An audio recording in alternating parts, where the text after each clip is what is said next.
What is up, people? What is up, people? What is up, people? It is your boy MM2K back again with another episode of NRO Mic Check. I am here with your co-host, Cold Blood Sensei. Cold Blood, how you doing today, good brother? Bored. He's bored.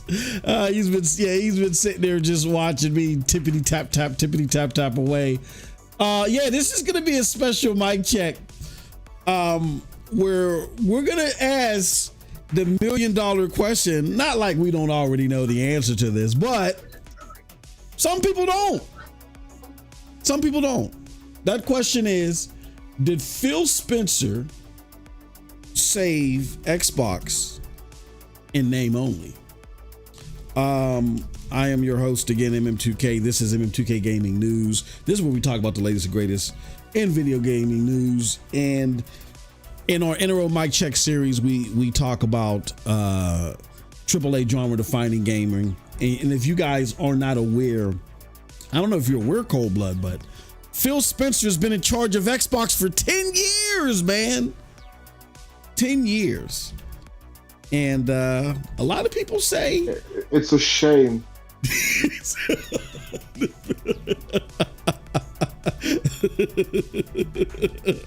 It's a shame. Okay, so I was about to ask, what do you think if you had to sum up what you thought about the job he was doing, and you've already done that. All right, so yeah, we want to welcome you to NRO Mic Check.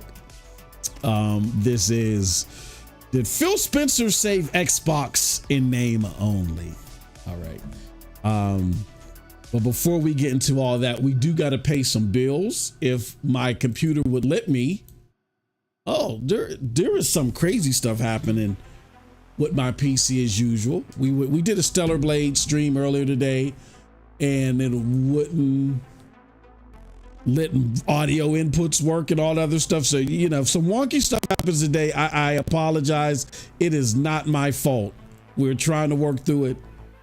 Hopefully not too much wonky stuff happens. But do us a huge favor. Let everybody know that we're live.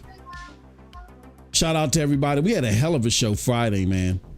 We had a crazy ass show Friday. We had like a, what do you call it? We had people like trying to super chat. They were doing super chat battles. You know what I mean? It was crazy, man. It was crazy. But yeah, we thank everybody for their support. We can't do this without y'all. Cold Blood, before we get into and start paying our bills, what you been playing, man? What you been playing since last week? But mostly Final Fantasy and Dragon's Dogma. Yeah. And the demo of Stellar Blade. Okay, I was about to say, I think you forgot something there, buddy. No. Yeah, man. Yeah, what's your thoughts on that demo, man?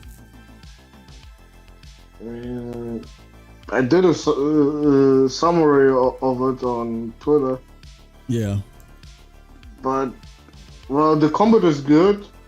Mm-hmm. The bottoms are good. The yams. The yams. You like they're yams? Good. The graphics are awesome. Yeah.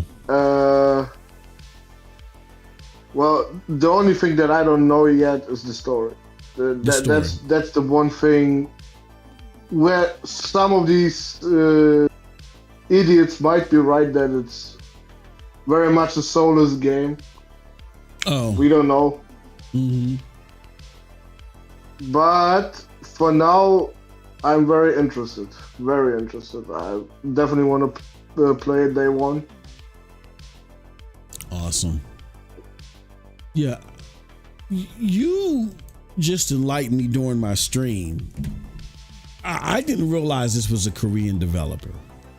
And that made me even more excited. And that might even have some effect on the content that we do, this week, or at least for one particular show or whatever, just depending. We'll see how things go. We'll see I don't want the Newsweek to take over my elation over Korean cinema, but I love Korean cinema. For those that don't know, like 80% of what I watch is Korean stuff. So I've been watching games that they've been developing that's in the pipeline that'll be coming sooner or later or whatever. And I'm like, oh man, yeah, I can't wait to play that game. And then I'm playing Stellar Blade, and I'm kind of getting that feel with Stellar Blade. I'm like, yeah, this kind of like looks like what I've been looking at some of these Korean developers. But I just assumed erroneously that this was a Japanese game. I just thought that it was a Japanese game, and you told me, Cold Blood, you were like, no, brother, this is a Korean game. And that made me even more excited because of how fascinated I am with Korean entertainment. So I'm for it, man. I'm still gonna say Korean is the worst language in Asia by far. Oh, the worst. It's ear rape to hear them talk. I'm sorry. Oh, but what the fuck? What the fuck are they thinking? Not putting the Japanese dub in the game for the Western audience? How? Why? It's dumb. Korean is dog shit. I'm sorry, but your language is dog shit. It does not sound good. It's as bad as Chinese, bro. It's the oh my god! Send all your hate mail. Send all your hate mail to Cold Blood.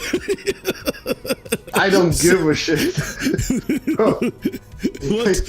Your language trash. Oh gosh, I don't mind. I don't mind any of them. I don't mind any of the languages. Yeah, I don't. 100% Korean. I mind a lot, bro. If something is dubbed Korean, I just turn the shit off. Yeah, I spend most of my time watching because as much as Asian cinema as I watch, I should know. I should be able to put a sentence together. That's how a lot of people learn English when they come over here. Like they watch TV shows and they learn it. You would think that I would pick up on something. I haven't picked up on anything. So yeah, I don't know any of it natively, but none of it as far as how it sounds bothers me. I just to me, bro, Japanese is just a fucking superior language in Asia. God. I should be able to put some words or some phrases together, but none of them bother me. What bothers me are the English dubs to any of them. Like 99% of the English dubs to any of them are crap because again, and I was talking about this as we were watching we were watching Solo Leveling. I don't know why I keep butchering that name, but the anime, Solo Leveling anime, we were binging it over at a relative's house yesterday, and they were like, "Why do you do the Japanese dub and the English subs?" And I'm like, "Cause I can't stand the English subs when hello, pick up that knife and watch it." They're trying to compensate for the word movement or the mouth movement, and it sucks.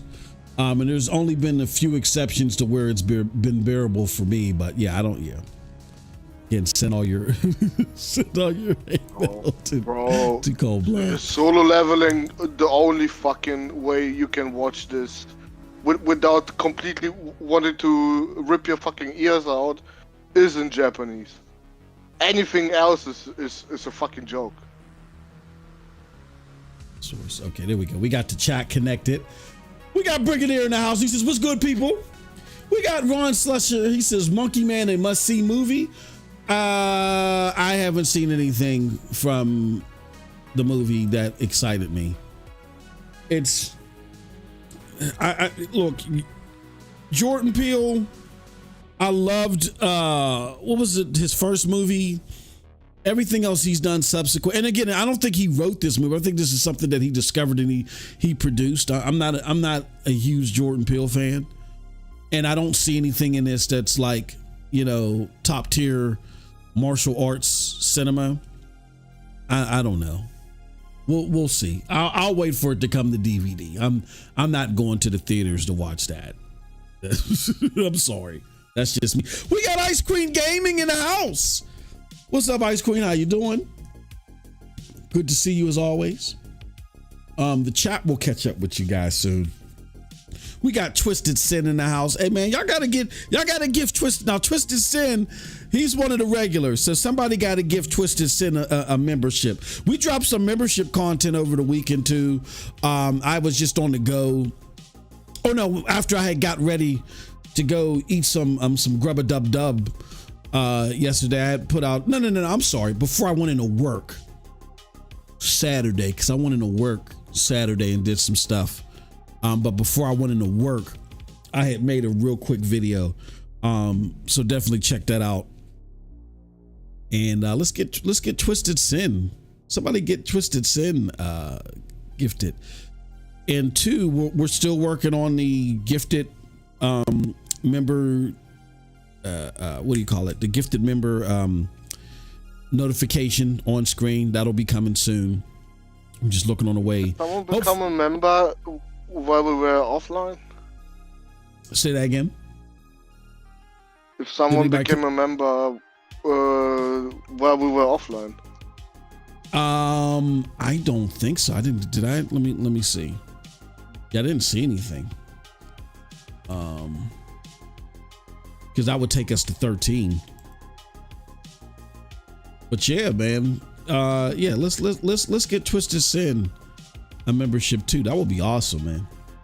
And what we're gonna do is for every time we hit 30, we're gonna give 5 here.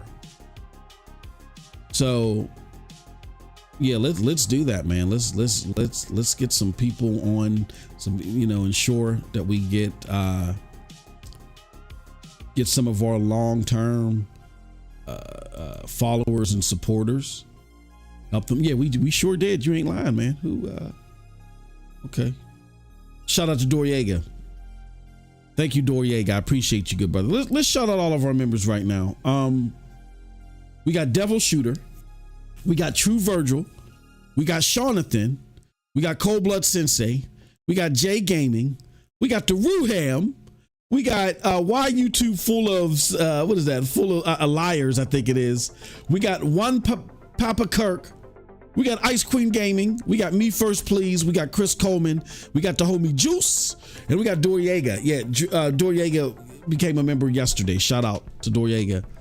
Most of y'all became members through Sean, so we want to thank Sean for gifting those members.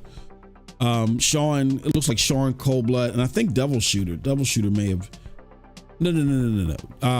Devil Shooter was a gifted member as well. So we want to thank you all. Thank you so much. Yeah, Doriega joined up on his own.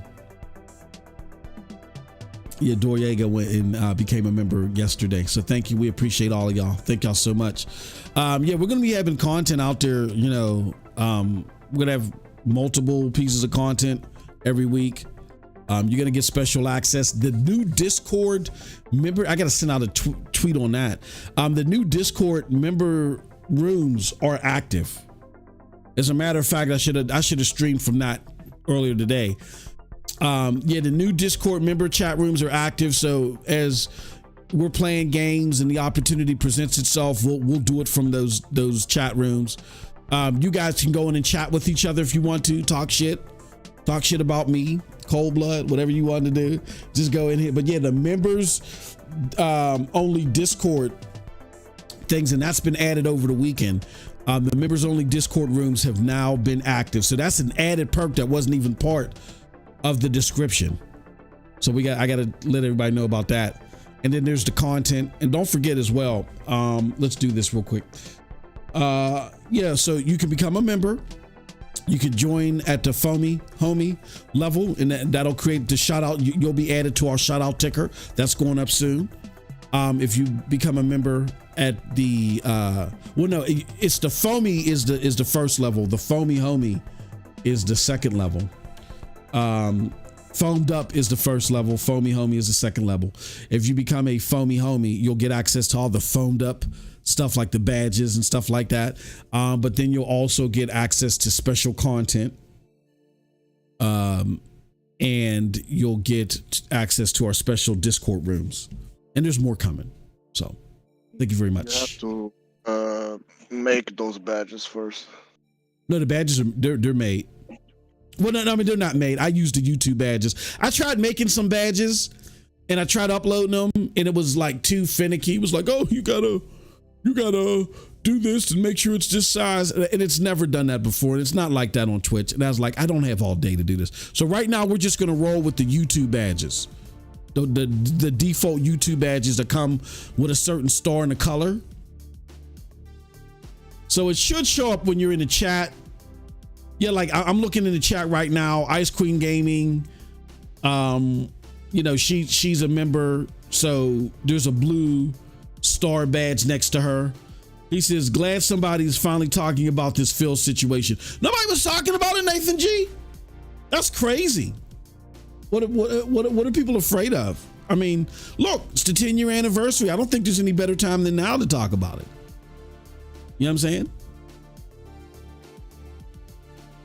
So like what people are, I don't know why Nathan G people ain't talking about it. Maybe they got Phil overload.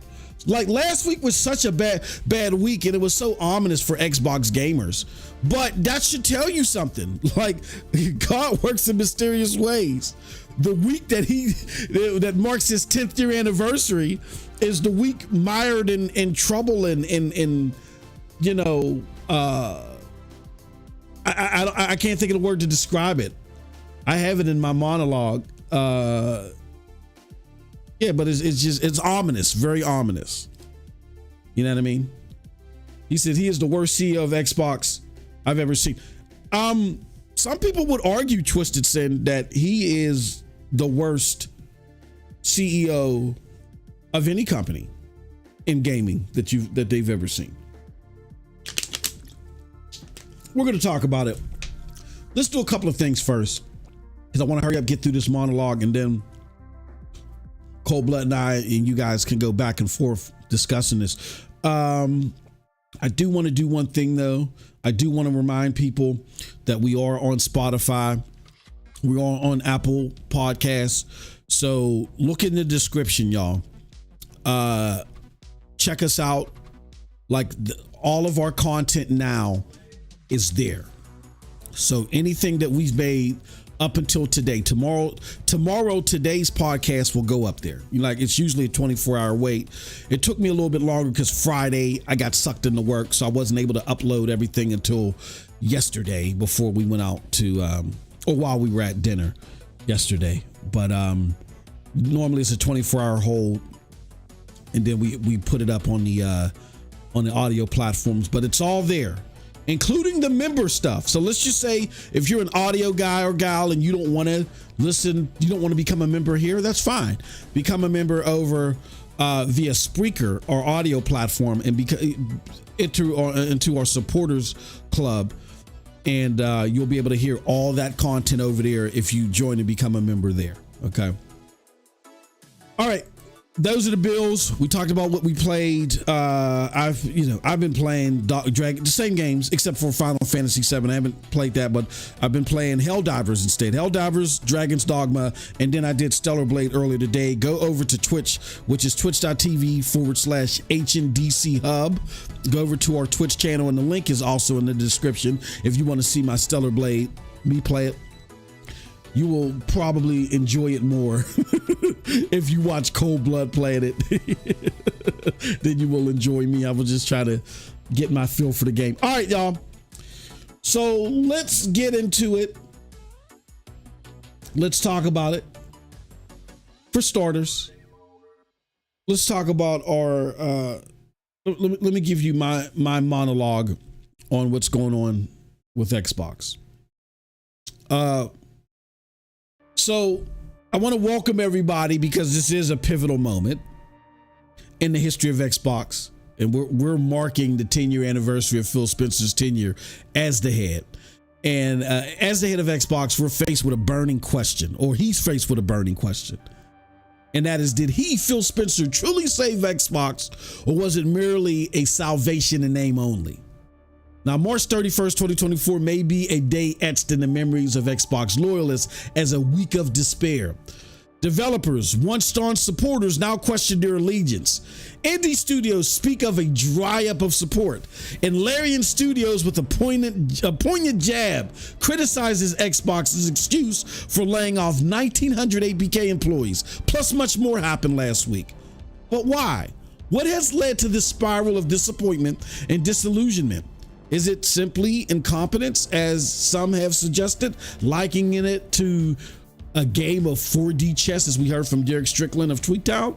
Or perhaps, as others have pointed out, a laundry list of failures that can no longer be ignored. These are failures like stoppage of the quality-driven third-party content at the heart of the success of the 360, a lack of competency when it comes to exclusive content, allowing bottlenecks to hamper key points around power with the Xbox One X and the Series X, after spending $100 billion only to remain in the same pole position versus competitors. Regardless of any of those reasons and more, the focus has shifted. It's no longer just about the Xbox product. It's about the man behind it all, Phil Spencer. But amidst this storm of criticism, is there a glimmer of hope?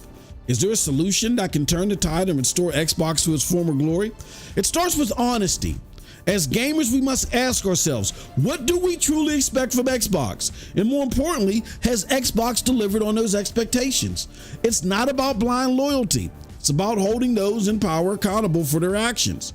If the answer on Xbox delivering for you as a consumer, if that answer is no, then we must acknowledge our mistake in supporting Phil Spencer blindly.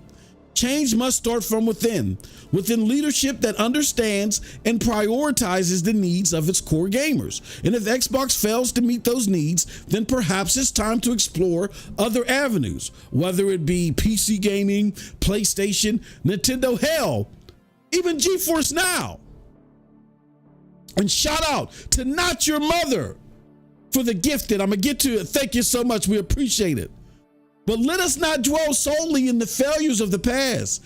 Let us instead look towards the future with optimism and determination. Let us demand better, not just for ourselves, but for the entire gaming community. Because in the end, it's not just about saving Xbox. It's about preserving the spirit of quality gaming for generations to come. So Phil Spencer, the ball is in your court. Will you rise to the challenge and lead Xbox to greatness once more? Or will history remember your tenure as nothing more than a fleeting moment in the annals of gaming history? The choice is yours. And that it, my friends, is my monologue. Aren't you proud of me, Cold Blood Sensei? See, that only took a few moments. All right, with that said, again, wow. God, he's amazed. He said, hold on, am I on the right channel? Am I on the right Discord? Holy shit. Shout out to Not Your Mother. Gifted 5 members. Thank you. Oh man, and we got 5 more people on the gifted gravy train. We got straight Chad. Yeah, straight Chad. If I pronounced that wrong, I'm sorry. We got Behemoth Titan 1031. We got John Dexter with a membership, and we got Gogo Pole with a membership, and we got Dark Pen CE606. Twisted said Larian, they call Larian's BG3 a mobile game. Yeah. I forgot all about that. Do you remember that, Cold Blood? When they called Baldur's Gate 3 a mobile game when they were... No, but it sounds just like what Phil would say. Yeah. When they were evaluating it for Game Pass. Oh, dear Lord. Okay. So with that said, thank you guys so much for that. We appreciate it. We are now up to 18 members. All we need is 12 more, and I'll get 5. With that said, let's get into today's topic. And the first one, we start with the question. In the monologue, I talk about the question, which is, did Phil Spencer save Xbox in name only? You know, March 31st yesterday was the 10-year anniversary. And last week was horrible. I mean, I can't think of a worse way to bring in your 10-year anniversary as the head of Xbox or the head of anything and to have such a bad week. I mean, let's just go over it again. Number one, devs told reporters at GDC that they questioned their support of Xbox. Holy shit. Phil Spencer blames Gen Z for brand pivot. Even though PlayStation and Nintendo can find success under their current business models and still prepare for the future. Then we had that Larian Studios attack of Phil Spencer. Let me put that one particularly up here because I thought that one was interesting. And Cold Blood, you chime in whenever and tell me to shut the fuck up. But this is very AFK, director of publishing at Larian Studios. And when in regards to an article where they talk about Microsoft saying that the 1,900 job cuts at Xbox was ultimately a result of concerning lack of growth in the industry. And very AFK said, when you spend too many resources annexing cities, you can't afford to feed the townspeople. That's crazy. Like, I don't think Larian likes Xbox. I don't think they like them anymore. If they did like them, they don't like them anymore. Indie devs speak of a dry up of support from Xbox. So remember how Game Pass was supposed to help y'all buy more games and shit? That's dried up. Xbox flagship game admittedly fell short in offerings. This was something. Here, I want to play this real quick. This is something else I want to play. Because remember, we were called everything but the child of God. What did Post Up say, Cold Blood? We was called everything but the child of God. I want y'all to listen to this. I'm going to pause the music. For you, Cold Blood, so you can hear it. No, I can't do that. That ain't gonna work. Let's do this. Let's maximize this. You just have to listen to the stream. I'm sorry, brother. All right, and then we're going to bring the desktop. Called everything but the child of God. Let's bring that desktop audio in. Let's play. This is some stuff from Podcast Unlocked and in the other kind of funny Xbox podcast. Finally trying to be real about Starfield. Here we goes.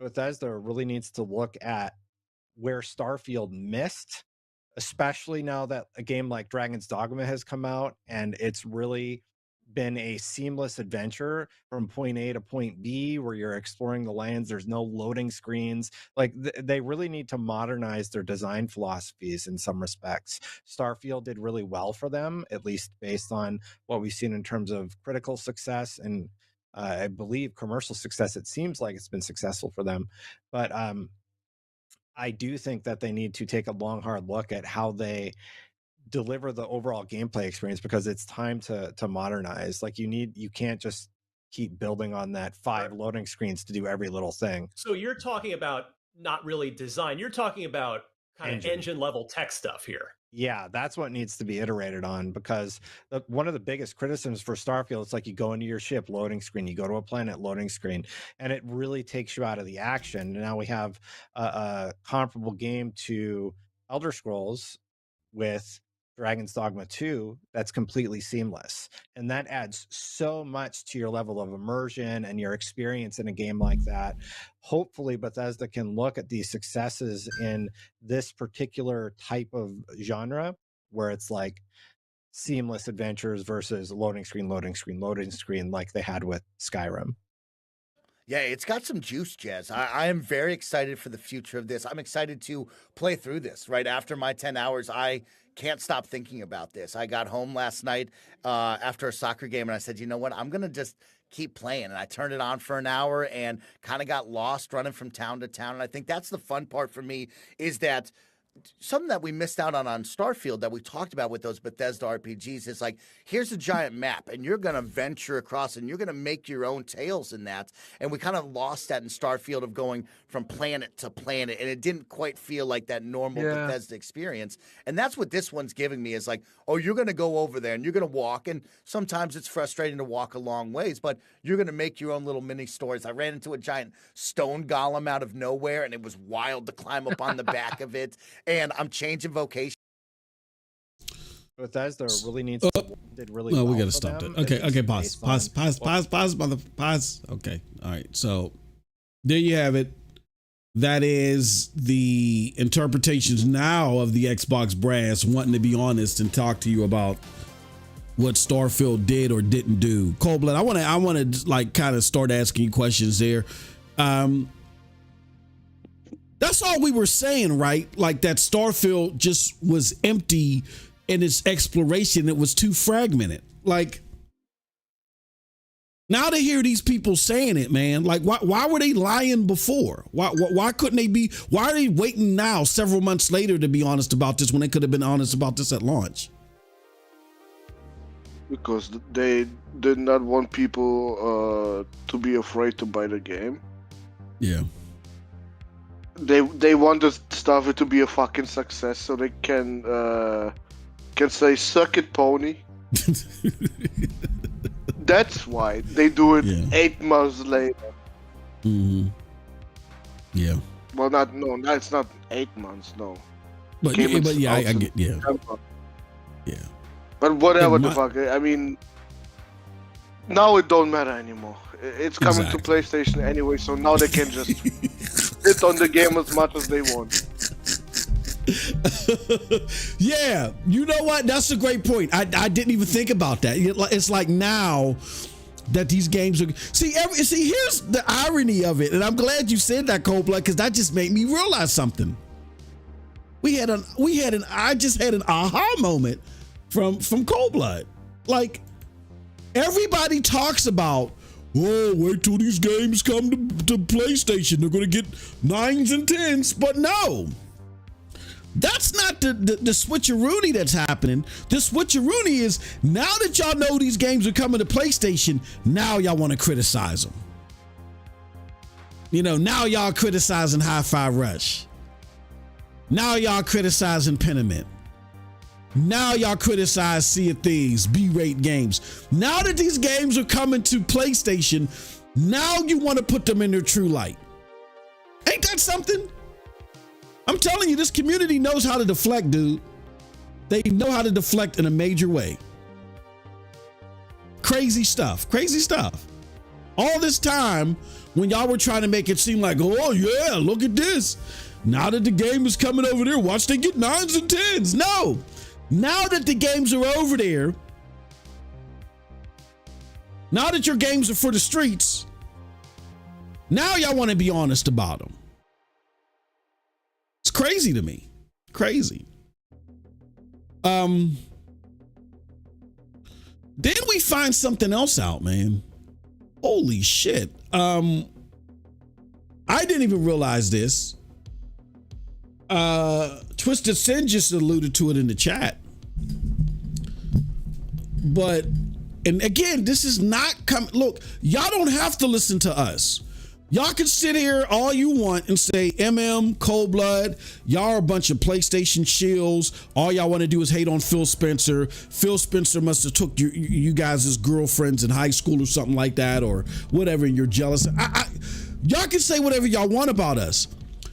I am showing you link after link after link after link. This whole show is based upon shit that other people are saying. They're just validating what we've been saying after the fact. This is Derek Strickland of Tweaktown. I don't know of any bigger pro Xbox journalist than Derek Strickland. He says Warzone Mobile's debut earnings are down 67% from Call of Duty Mobile. Warzone may have missed Xbox's internal projections. Remember that mobile was the main reason why Microsoft gave for the $70 billion, ATVI, which is Activision Blizzard acquisition. And he shows this chart too. In 2022, ABK made more from mobile than console and PC combined. So remember that when y'all was running around tooting with post up, this was for mobile. Now in the hands of Xbox mobile is going down. This is Xbox's creme de la creme. Remember, this is what's separating them from PlayStation and Nintendo. Their stint in mobile. So now that they've gotten a hold of this treasure trove of Activision Blizzard content on mobile, more notably Call of Duty, now that's starting to decline. Whose fault is that? Is that Gen Y? Now you got to readjust for Gen Y. What do you do if this trend continues? And I know there's no Gen Y. I'm just saying. I'm just throwing this out here.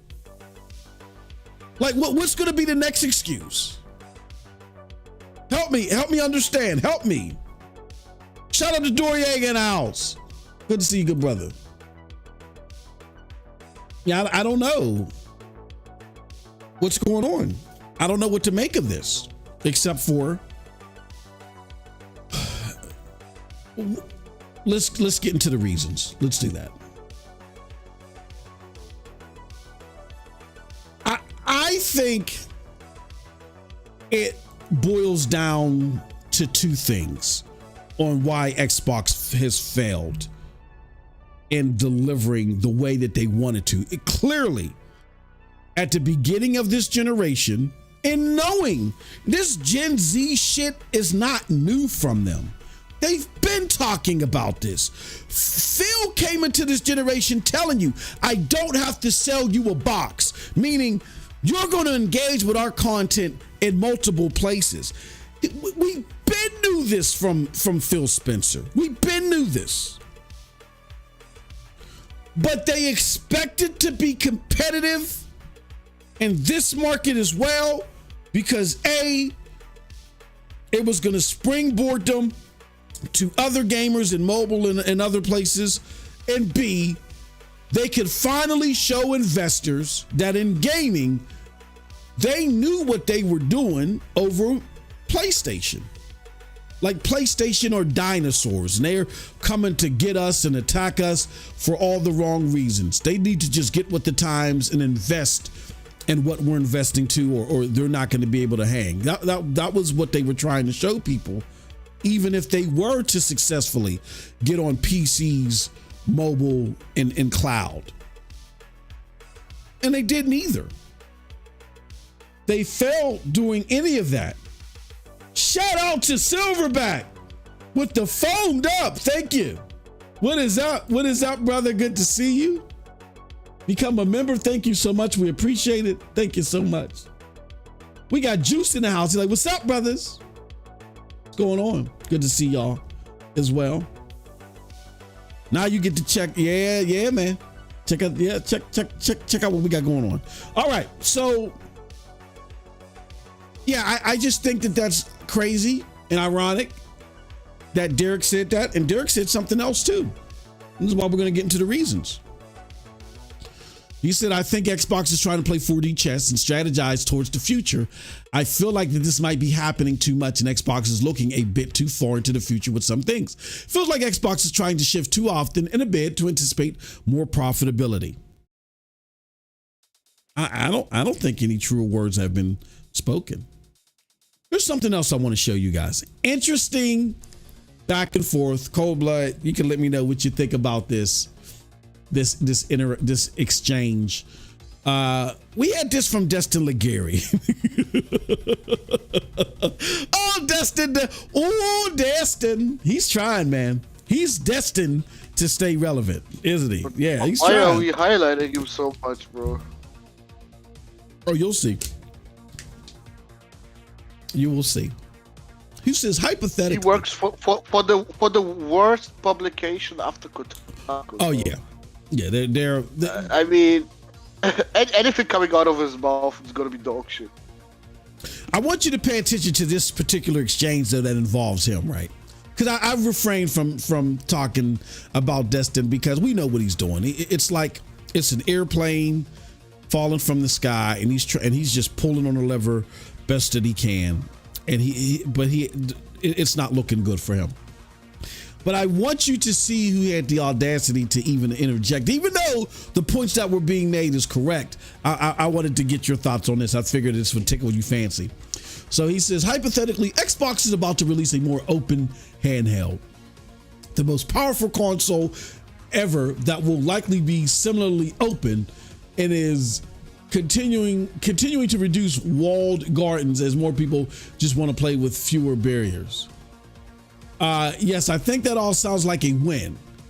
The Xbox brand needs to make corrections, make no mistake, but the choices they've made have been mostly pro-consumer to their own detriment.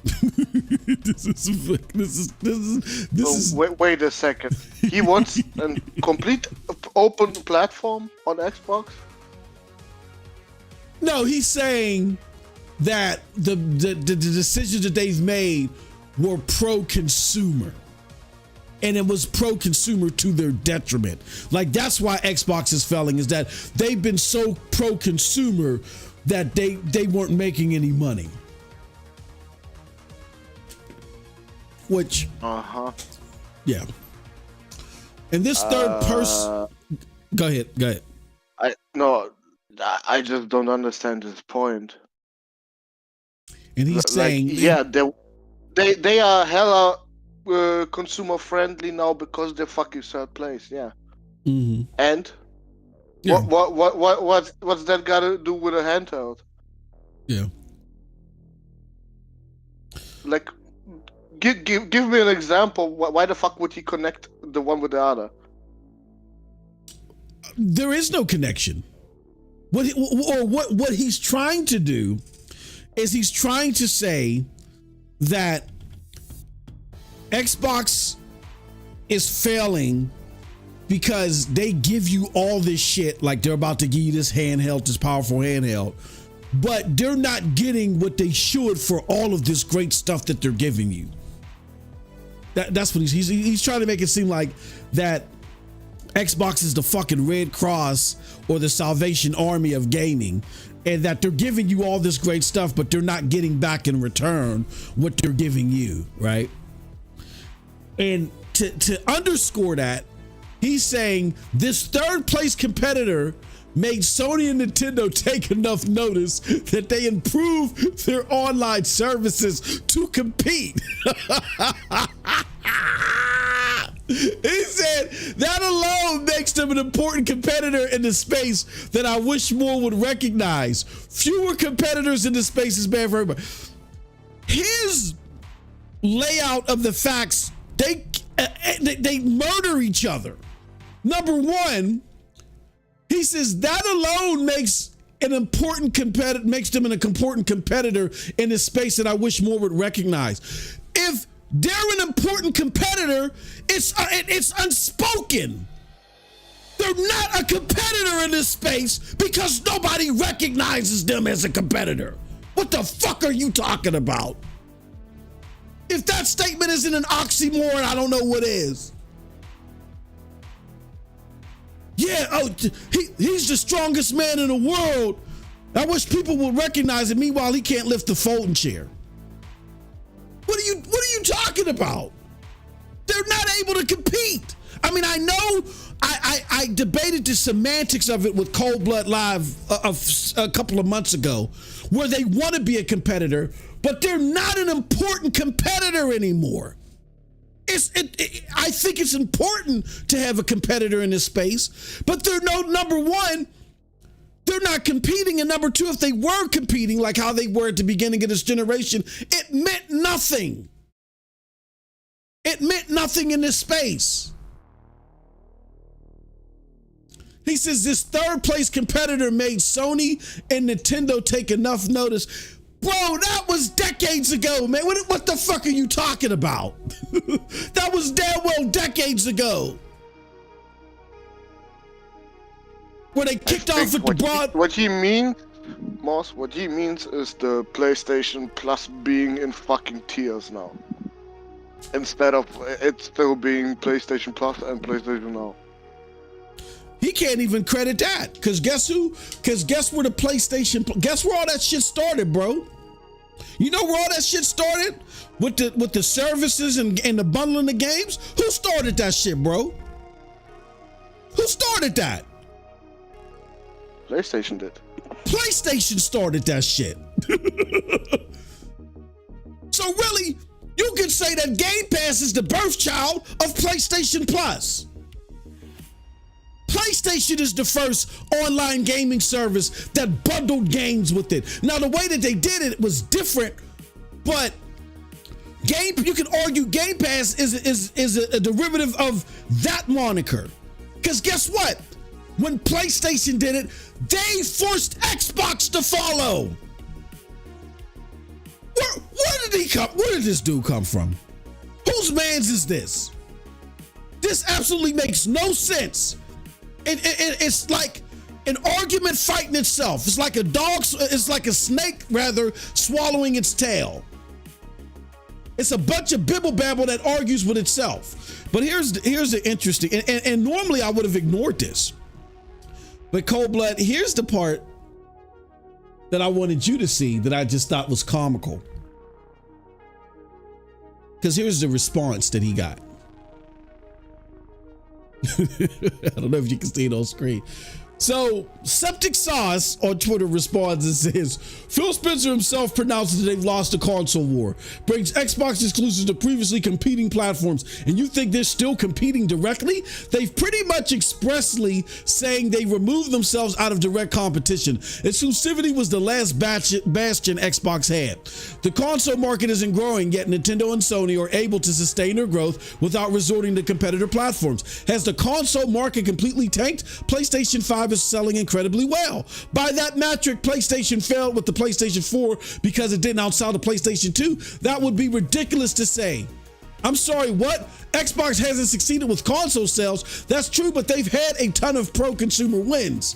The biggest pro-consumer win, Xbox Game Pass, has subscription uptake woefully under target, and Satya announces a cut to his own bonus.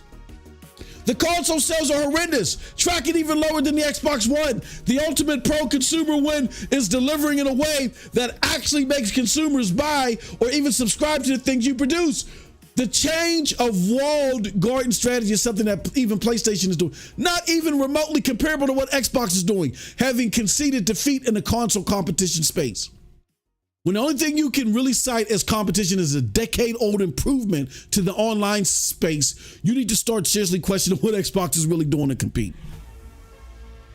I mean, I would clap, but that's just common sense. Like, really, okay, this is my comments to Destin. I'm not giving a gold medal to Septic Sauce because that would be like me thinking the illiterate man, giving him a medal for saying a stop sign says stop. Even if you can't read, you know a stop sign says stop, right? So all this is common sense, but what it should be is an alarm bell to someone like Destin. Give it up. Like, give it up. Like, go back to capping for PlayStation like you did last gen. Give it up. It's over. I know you. Yes, sir.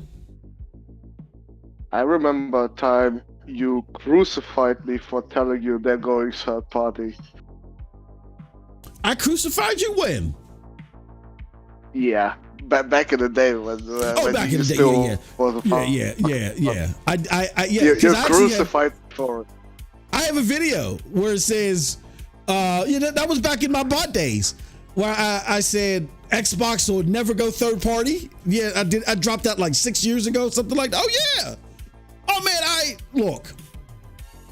If I would have thought that Xbox would have gone third party,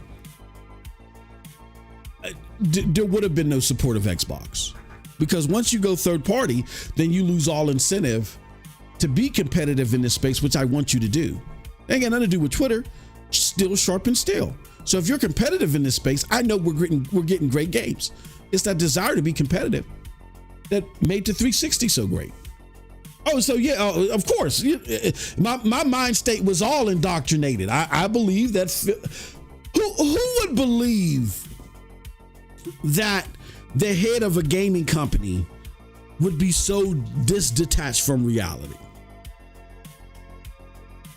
I did. From the fucking beginning, actually. Like, who would believe that someone at that level could be? But then you got to understand that Satya Nadella only cares about the X's and O's and money.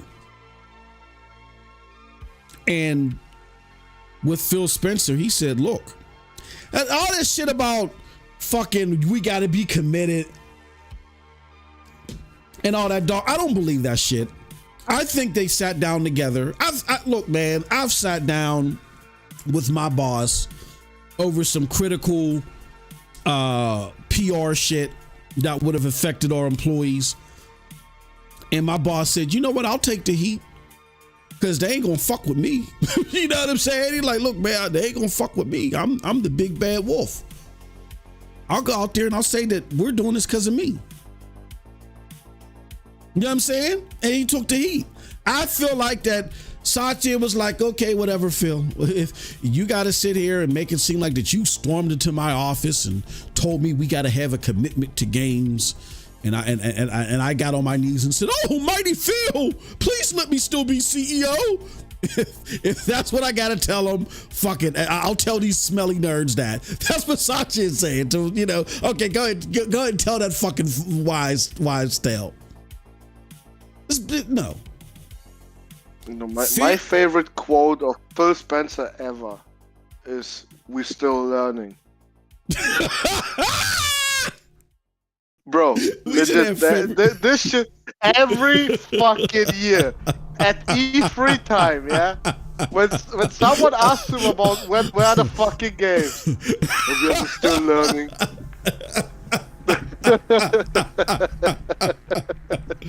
Bro, this is 10 technology. Years of learning. Yeah,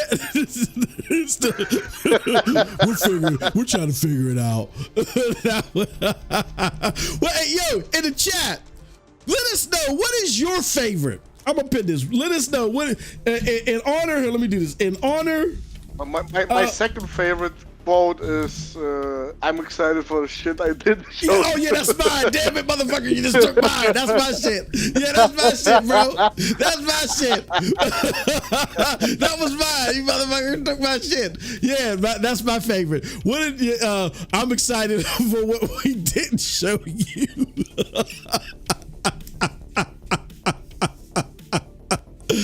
What was it, Phil? What was it that you were excited for? Fucking Minecraft Legends, Super Lucky Tales, fucking Phantom Dust. Yeah. What were you excited for, Phil? Fucking Redfall. You know what I mean? I was, yeah. When we were talking to Bethesda, I was walking by and I saw in the trash can this concept for Redfall. I'm like, oh shit, yeah, we got to buy them now. Oh man, if this is the type of shit they got in the garbage. No, tell them what they got. Tell them what they got in the premiere drawers on the top shelf. Yeah, that was my favorite shit. In honor of Phil Spencer's 10-year anniversary, what's your favorite Phil quote? What game did you say, would you ship that? Oh, yeah. Yeah, you taking all the good ones, man. Yeah, would you ship that? Which one was that? Which one was that? That was the Fortune magazine.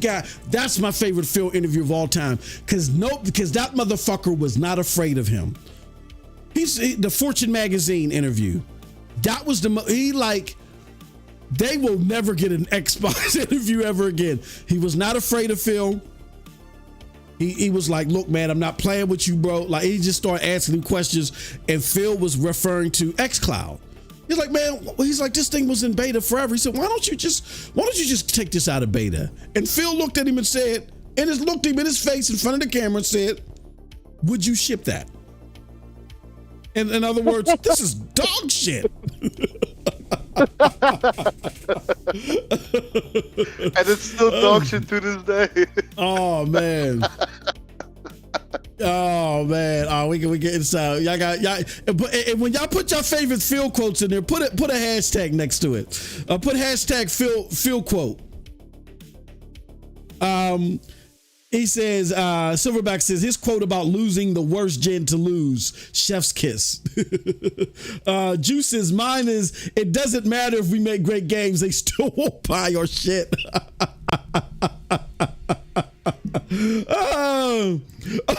All things PlayStation said, thanks Phil for taking Xbox from third place to third party. Oh, my stomach. He said, thanks for taking Xbox from third place to third party. Oh my God. Oh man. Oh shit. Remember Tristan the says Polaroid comment? what Polaroid comment? That the console is a Polaroid. Oh yeah. Well, what about Shannon Loftus when she said, and again, but I blame Phil for that because he hired her ass. When she said games ain't about all about bullets and headshots or some shit like that. When motherfuckers was mad about Recore, it being buggy, you couldn't even finish the game at the time. Oh man, no console left behind. Yeah. All you got to do is scale up. That's another good one. All you got to do is scale up. And then that motherfucker went on Gamertag Radio's 1000th episode and said, yeah, never mind. Well, there's got to be some compromises, man. In other words, you can't just scale up when it comes to these cross-generation games. There's going to be compromises made. Oh, man. You guys are sick. In honor. Oh, yeah. Please put up. What's your favorite Phil quote? Put it in the chat, please. We want to know your favorite Phil quote. Oh man, hilarious. Thank you, Phil, for taking us. Oh man. Yeah, bro. It's like I look. Also, and I want to show y'all this too. Because Cold Blood was right in saying that I was capping. I was doing some serious capping. But I just never imagined that they would fucking hire somebody that would like that would be that incompetent. I just thought there was some things that Phil didn't understand that the community would slap him in the right direction, and they didn't. And that's a perfect segue to the next part. But here goes MM2K playlist, Phil playlist. This is my Phil playlist, and I want to show you motherfuckers something. And I say motherfuckers in a loving way. I want y'all to see this. Do y'all see it? Wait, I got one more in me. Oh, you do? We're not holding them back. We're building them as fast as we can. We have all the assembly lines going. Oh my God. What was that about, games? Bruh. Oh my fucking Yes. God. Oh Yes. my God. Juice! Yeah, it's not just the promotions. How did this motherfucker get Lifetime Achievement Award?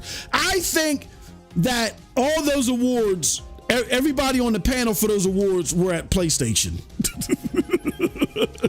Because Phil Spencer has been the best thing for PlayStation, bro.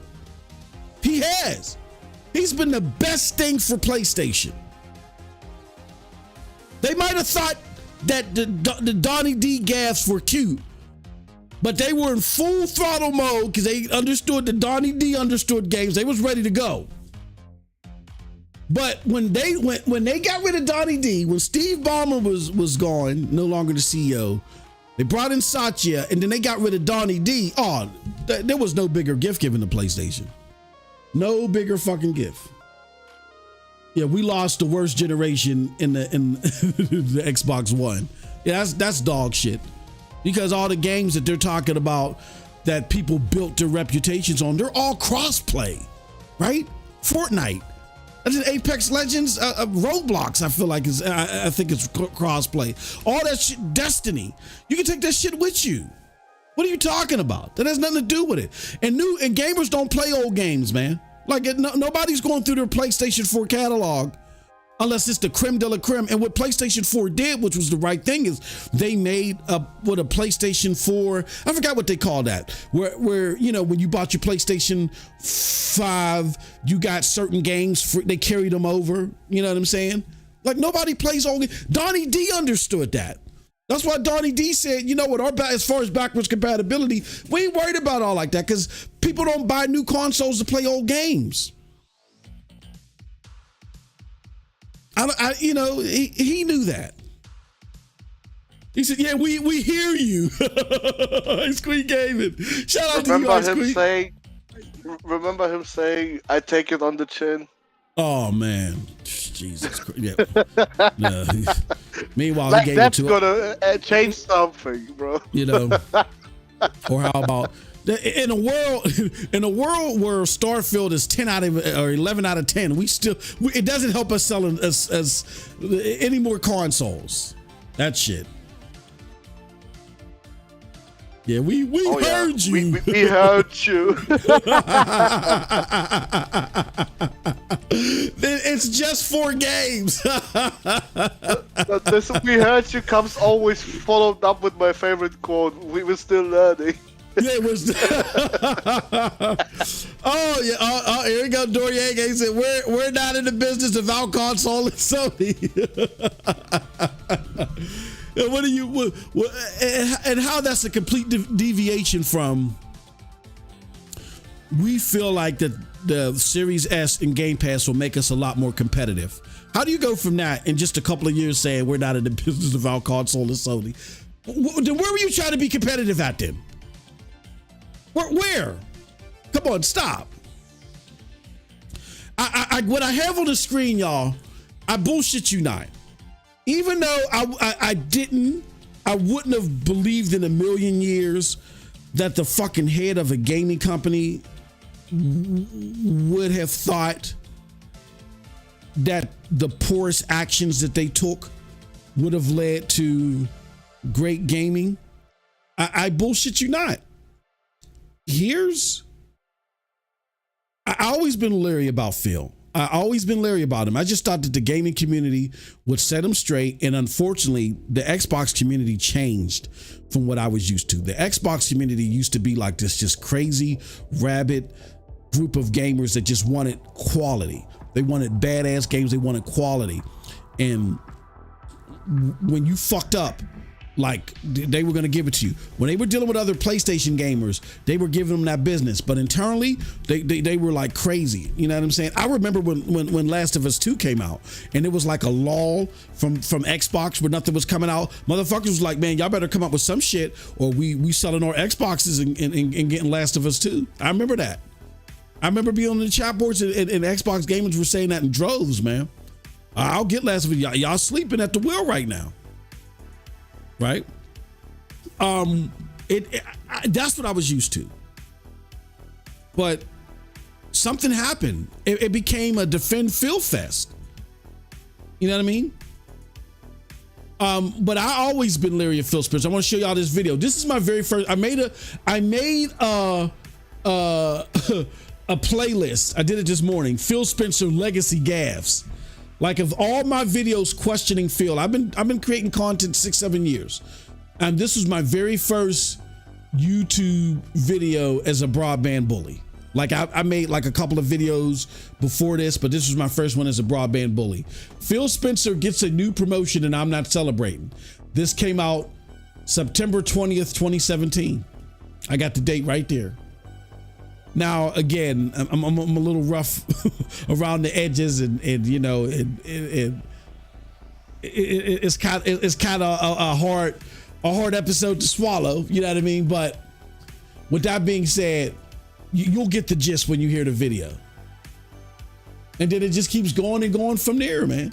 Like I've always, even in my diehard Xbox days, I've always had some type of angst behind Phil Spencer and his messaging. So I put that in the chat. Go check that out, man. Definitely check that out. Series S worst decision ever made. Yeah, totally. I totally agree. I want to show you guys, I want to show Cold Blood something else too. I want to get his thoughts on this. Let me get rid of Destin. Yeah, he got enough attention. This is from Crap Gamer. Shout out to Crap Gamer. You talk about this motherfucker. You talk about waffle. He make the Waffle House. He make the Waffle House. Seem like the Pancake Factory. You talk about somebody waffling back and forth. But shout out to Crap Gamer. This is the job that he gives Xbox. He gives them a D-. Hold on one second.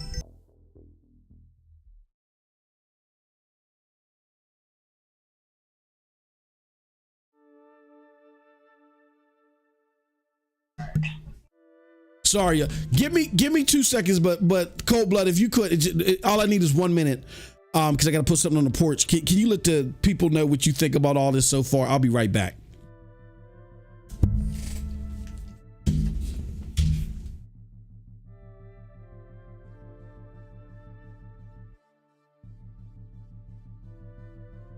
So, where was this shit in the Xbox One era then?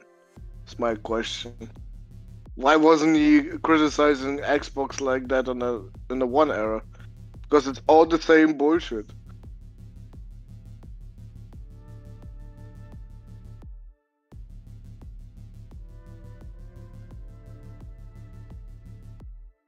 These mofos try to flip flop now. It ain't working no more. Crap Gamer is done. He either rides the ship to the fucking end with Xbox, or nobody's gonna listen to the motherfucker.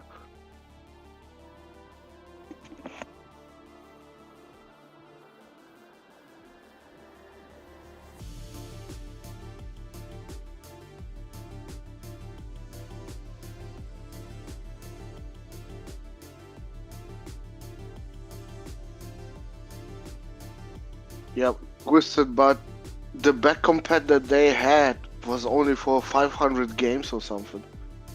It wasn't even their whole catalog.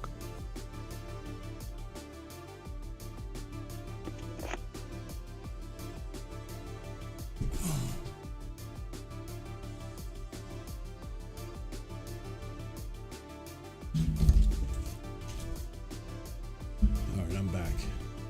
Uh-oh. What the hell happened? And they stopped that shit too. Like, what the fuck? Why would you stop the back compat stuff? I don't get it. Yeah.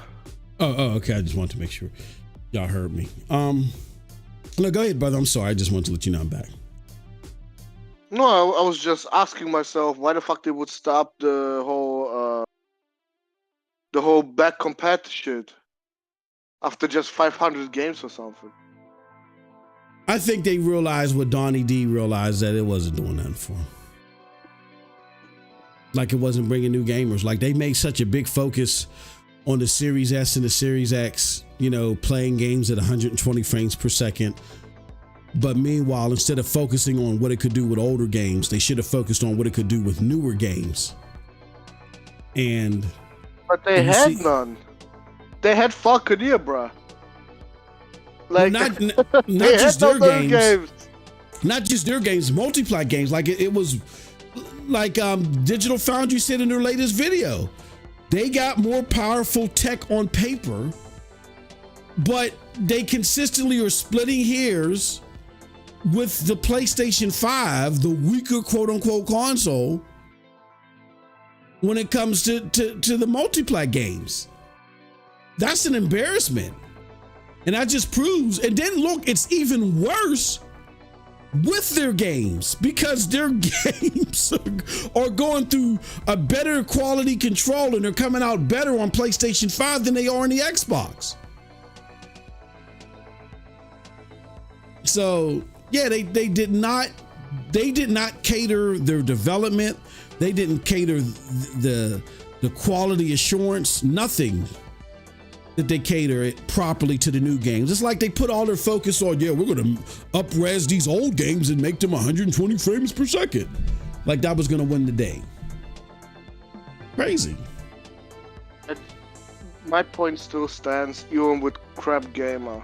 It's all because PlayStation went third party. Now all of a sudden, he criticizes them to hell. Like, yeah, that is true. This is what it took for you to finally say something about it? Like, release multitude of terrible games. Oh, but where were you the last 3 years? Talking about how great Xbox is and how bad PlayStation is, right? Now that those same games come to PlayStation, they're all terrible. Like, bruh. Zero integrity. Zero. Yeah. Oh no, I don't, all these people are stating the obvious. Like, like I said, I'm not clapping like a baby seal for septic sauce for saying something, that's obvious against a dumbass comment. It's just the irony of it is like, let the message be to everybody. Let it go. You gotta let it go. You gotta know when to hold them, gotta know when to fold them. It's a wrap. It's a wrap. In this space, it's a wrap. If y'all want to sit there and start discussions about how Xbox can maybe sell more games on more platforms than Tencent, okay, y'all start that discussion. They're losing them big time. Like, try to find a win somewhere. You know what I'm saying? But this whole Xbox is competing with PlayStation and we need somebody in that market. That ship has sailed, man. It's over with. I find it ironic though that Crap Gamer now he's pulling this shit out. He says the Xbox One X was a plus. I don't agree there. The Xbox Series X was a plus. I don't agree there. Why? I don't agree there because what's the point of having them if you're not going to be able to use the true potential? Is it a plus then? Yeah, and bad compat was not enough of a reason to buy a fucking Xbox. I'm sorry. Exactly. That's like, bro, I got a PC for that. If I really wanted to play those old ass games, I got a PC. Thank you. Exactly. It turned Xbox into a third-party publisher. Well, we kind of knew that for a while. I didn't know it as early as Cold Blood knew it, but then it became evident years ago. Maybe not to all of us 6 years ago, but several years ago, it became evident that this is what they're doing. Stop getting third-party exclusives and time content. Absolutely.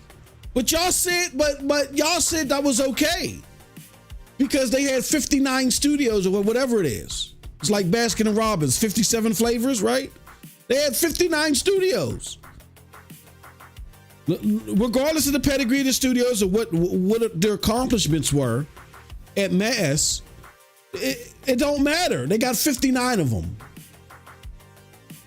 And I know they don't have 59, but I'm just trying to make a point here. Put Xbox games on PlayStation would help Sony lock down more exclusives. That's a redundancy to his first negative point. Lied to fans multiple times about exclusive games. Yeah. Well, here's what it was. I think that Satya, because it was look, as someone who's had to deal with lawsuits and shit in the business world, I'm going to let you know that businesses keep these internal things secret and close to the vest. That's why you see things like Matt Booty. He would never say this in public, but in the email, he's like, fuck that. We're not giving NVIDIA GeForce now any of our games. They're a competitor. Fuck them. Something to that effect. You'll never hear Matt Booty talk at that, that shrewdness publicly. But so what you see is what you get when it comes to court shit. When motherfuckers' emails get pulled down and get exposed, you're getting the authenticity of what they believe or what they plan to do. So when Tim Stewart was like, wow, at the revelation that Bethesda was going exclusive for wherever Game Pass was, that was because that must have been a midnight revelation that Phil Spencer somehow convinced Satya and Nadella to greenlit at the last moment and was like, look, I know I told you at the beginning of this generation, we feel like we have the better hardware than PlayStation. I really feel like now that can be realized. Let's give this one last go. I know it makes sense numerically to put these numbers, numerically to put this on every platform, but let's not do that. I think we can really make a hurrah to win the mind and hearts of these gamers to come over to our platform. Let's try it. And Satya reluctantly, he looked at Ann, he looked at Phil, and he went with Phil. And they failed. He should have listened to Ann. And what's her name? Ann Fergity, whatever, his assistant, the COO, or whatever the fuck she is. Looked at her, looked at Phil, said, well, Phil might be on to something. And he was wrong.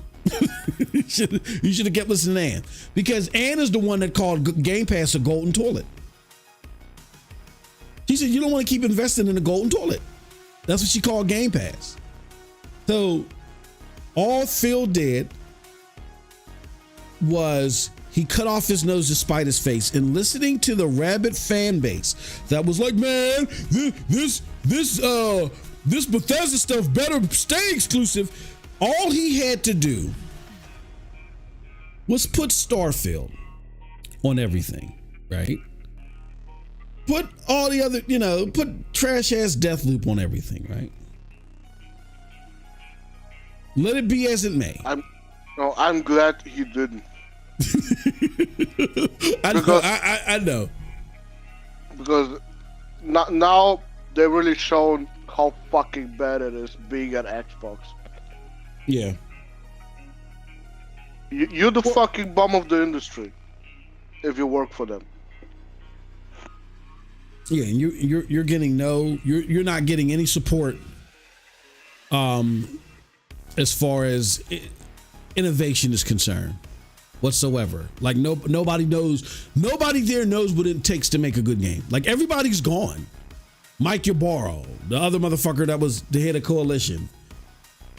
Everybody's gone. Those were like the last two stragglers that had some semblance of what it takes to make a good game. They're gone. So, but I think it would have been good for Xbox. It wouldn't have necessarily been good for gamers. I'm just putting on my business hat here.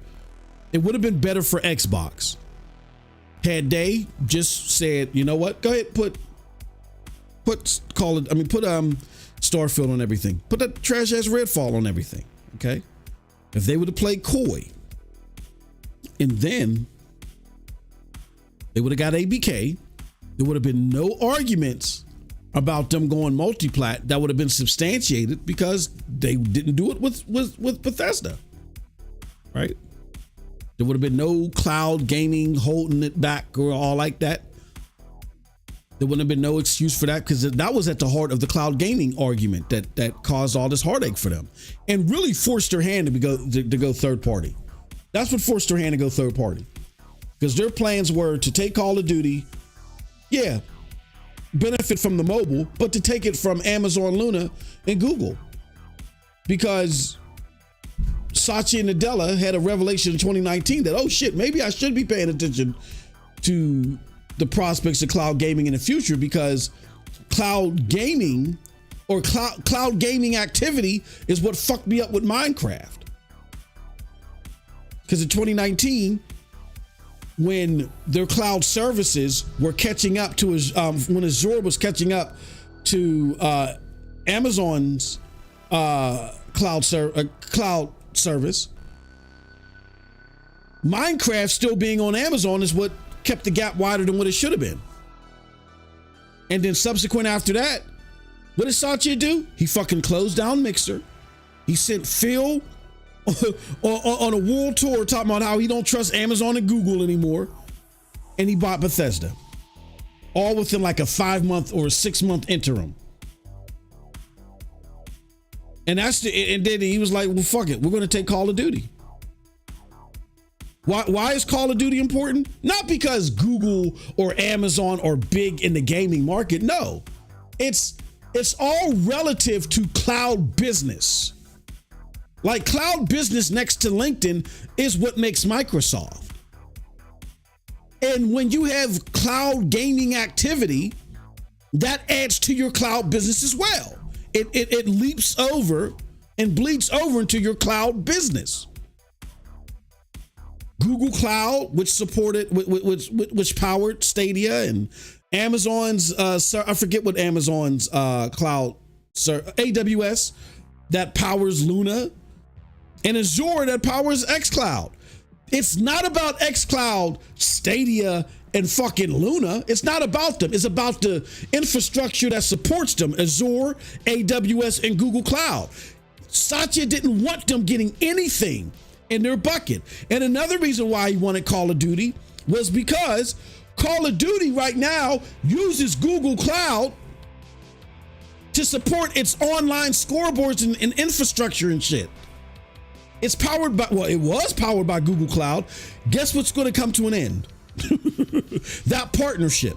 And I got from very reliable sources that business between Google and Activision for Call of Duty is huge. That's going to be a hurt piece to Google. So that's what it's about.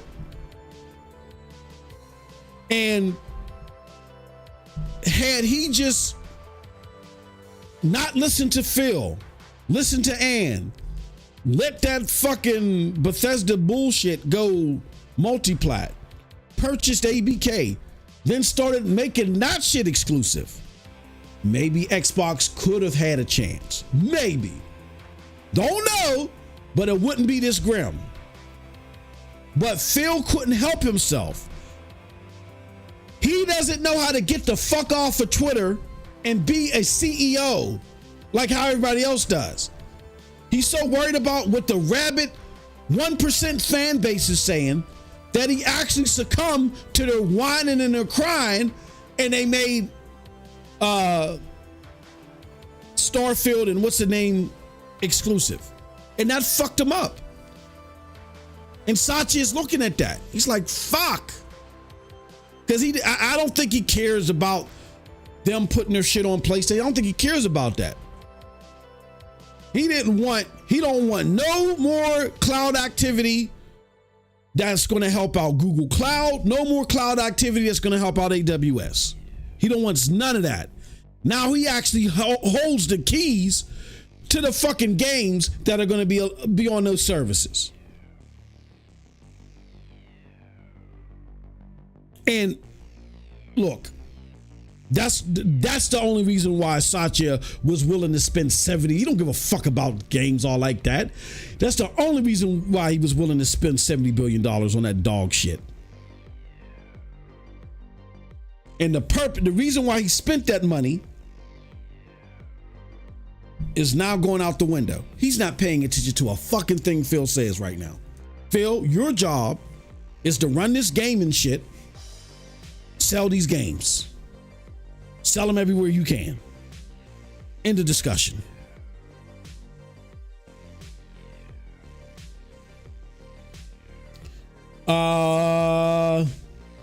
He says failed and got promoted. Yeah. Call of Duty Warzone Mobile dropped 67% in revenue. Yeah, we talked about that all things PlayStation. No, but how is that even possible? You You fail at your job and you get promoted for it? Yeah.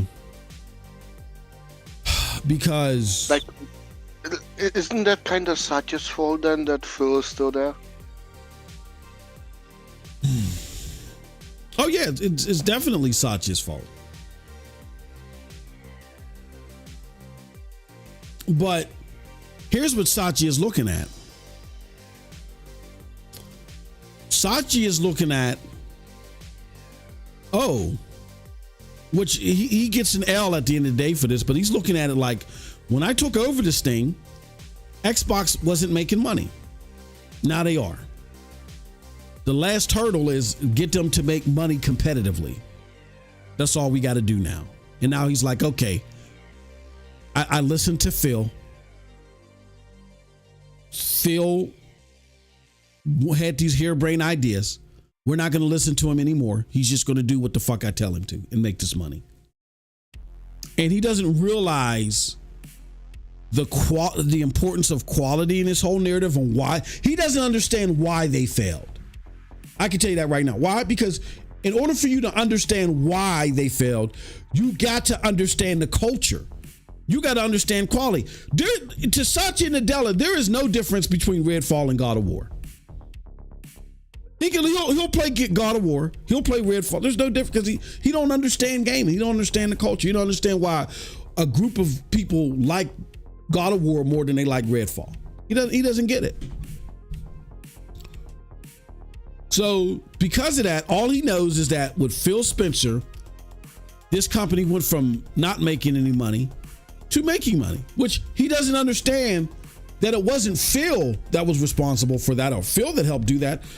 Microsoft changed its perspective. Before Satya came, all Microsoft cared about was destroying Sony at any cost. Why? Because they were afraid that Sony was going to take over the living room. And they wanted to. So back when it was about taking over the living room, they were willing to take Sony down and spend endless amounts of money to do that. When Satya took over, that wasn't their mindset anymore. Their mindset was cloud and subscription services. So he's looking at Xbox. You're like, what the fuck? Y'all are just bleeding money. What are y'all doing? And then he goes to Phil and he says, look, man, this is the things that I want to implement. I want to implement cloud with this shit. I want to implement a subscription service. Prove to me that you can do that and turn some things around. And all he knows is that they start making money. He thinks Phil's behind it when really all they did was stop writing checks to make quality games. So that reduces your costs. And they just sat back and ate off of Minecraft and Fortnite revenue. Y'all hardly spent anything because y'all didn't make shit. Y'all didn't invest in anything. Y'all didn't take any risks. Y'all closed down everything. So you just simply sat back and made money off of your third party shit. Satya saw that, not understanding the art, and was like, okay, Phil's the guy. And he was wrong. Anybody could have done that. If you would have done that, you could have brought Mike Ybarra in there. Mike Ybarra would have been successful. But what Mike Ybarra would have done is instead of investing in Phantom Dust and wasting all that money on, Mike Ybarra would have shut down Crackdown years ago. Said, no, fuck that. Let's take this money and let's go buy exclusivity with, I don't know, what's the game that came out around that time that was decent. He would have bought some type of exclusivity somewhere that would have been fruitful. Instead of wasting all that, continue to throw money at Crackdown, which was a shit fest.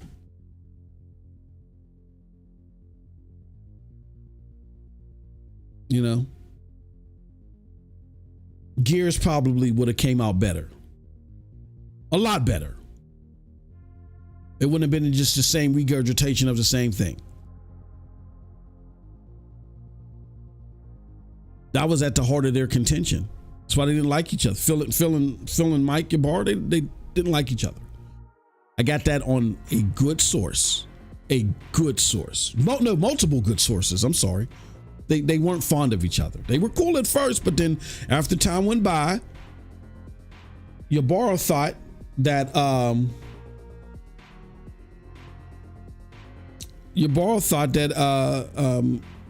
Phil Spencer was too soft. Shout out to Geek to Sneak. He just became a member. He foamed up. Shout out to Geek. Thank you, Geek. Appreciate it, brother. That's why people think I hate Xbox. It's not that I hate Xbox. I reasonably evaluated the job that Phil Spencer did, and I'm being honest. And I've been honest for the last 6 years. He's done a horrible job. And when you ask yourself, well, did Phil save Xbox? Did he save Xbox? Like, for instance, let's say your favorite restaurant is Red Lobster. For those of you that are not from the States, Red Lobster is a seafood place. Say it's your favorite restaurant, right? You like the cheesy biscuits, you like the lobster and the crab legs and all that shit. And then you hear that Red Lobster might be closing down. You're like, oh, fuck, damn, man, that sucks. Come on, y'all keep Red Lobster up, keep it up. Keep it going. So me and Cold Blood come out of nowhere and we go out and we do a press conference. Cold Blood and say, hey, don't fret, don't worry. We are now Cold Blood and MM2K Investments. We're now taking over Red Lobster. Red Lobster's not shutting down. Y'all like, oh yeah, okay, all right. So we open the doors. Y'all come in. There ain't nothing but salad. There's no seafood. Nothing but salad and olives. And every now and again, we'll have you'll see Post up in the corner shaking up a bag of pork rinds. You get a courtesy pork rind and shit from Post up, right? That's it. There's no more seafood, no more crab legs, no more lobster's tail, none of that shit. It's just salad and a complimentary pork rind from Post up. Therefore, in essence, did we save Red Lobster? Or did we just save the brand Red Lobster? Did we save the product, the service, the restaurant Red Lobster? Or did we just save Red Lobster as a sign? So my problem wasn't with Xbox. My problem was with Xbox just being Xbox in brand name only. And from the very beginning, that's what I knew Phil had a penchant for fucking up. And he did.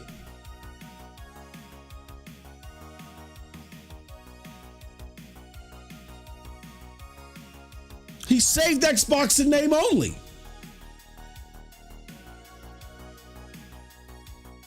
In name only. Again, here it goes. For those of you that just hopped in here, I got a new playlist. Go check it up in the chat. Where I talk about.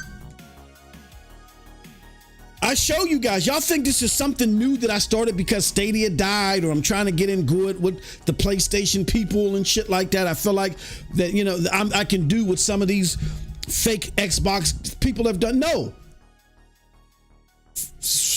Going on 7 years now. Let me show y'all this one. My very first YouTube video. This is my very first YouTube video. At the height of my Xbox fandom, like Cold Blood just told y'all, I gave him hell around this time when he told me that Xbox was going third party. I don't tell him what I told him. I found the video where I said Xbox is not going anywhere. They're never going third party, right? So at the height of that fandom, this was the very first video that I dropped talking about Phil Spencer. Phil Spencer gets a new promotion and I'm not celebrating.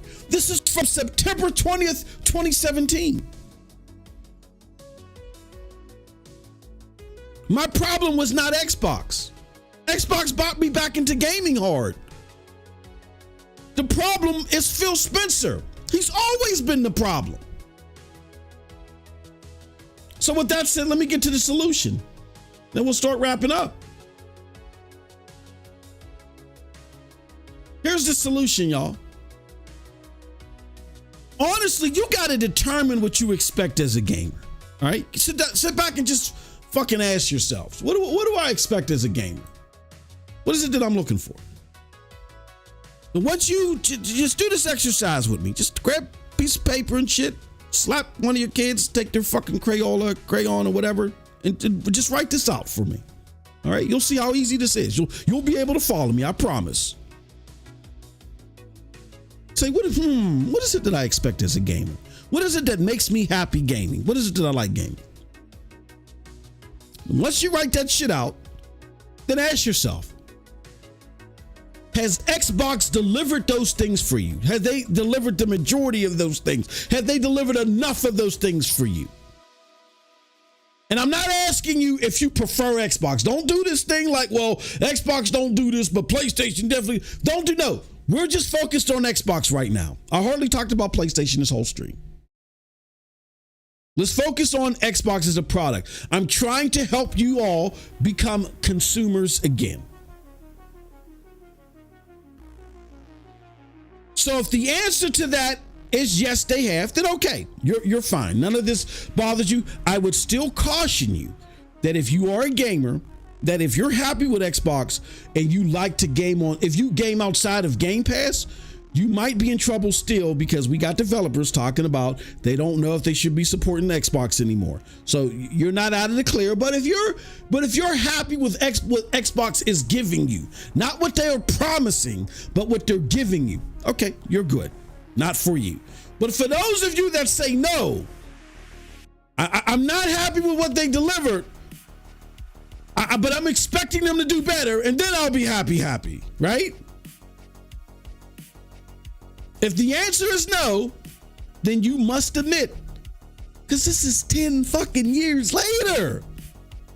What gaming CEO even gets this much time? Hey, Coldblood, help me out here. Has there been a gaming CEO in charge this long? 10 years? Maybe at Nintendo. I think Strauss Zelnick is 10 years already at 2K. Oh, no, but I'm not sure. I'm talking about like a platform, like, Nintendo, Xbox, Sega. Platform. Yeah. Well, at Nintendo, I think Furukawa is now a long time. Yeah, absolutely. Outside of Nintendo?